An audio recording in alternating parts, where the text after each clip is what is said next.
Pencerende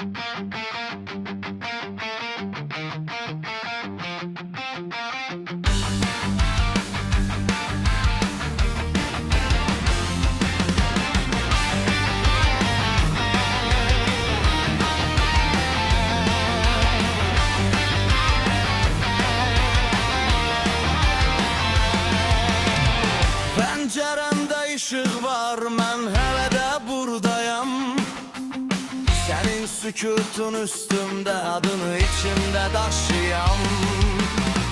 Küçə yavaş nəfəs alır, şüşədə izim buğulanır.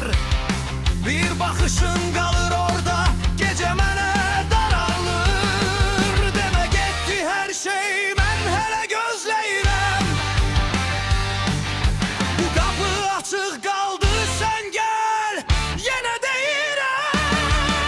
Pəncərəndə, pəncərəndə səni axtarır ürəyim.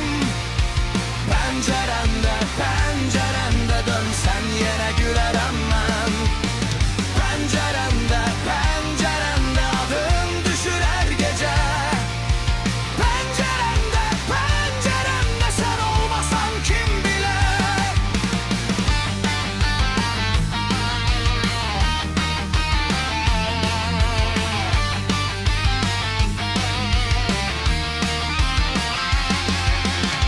Stəkanda soyuyan çay, masada yarım qalmış söz. Divarda kölgə boylanır, sənin yerin yenə boş düz. Mən səsinlə danışanda saat geri qaçır sanki. Bir addımın yetər mənə, qayıt daha saxlamam ki. Demə getdi hər şey, mən hələ gözləyirəm. Bu açıq qaldı, sən gəl, yenə deyirəm. Pəncərəndə, pəncərəndə səni axtarır ürəyim. Pəncərəndə, pəncərəndə dönsən yenə gülərəm mən.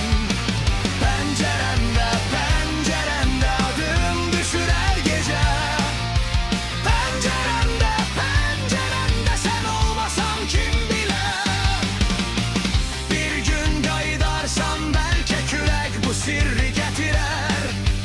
Mən səninlə tamamlanıb yenə sabaha gedərəm.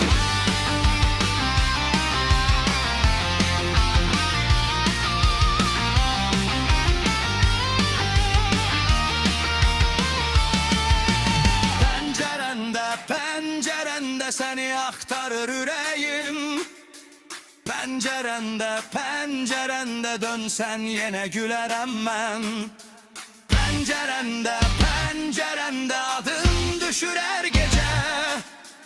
Pəncərəndə, pəncərəndə sən olmasan kim bilər.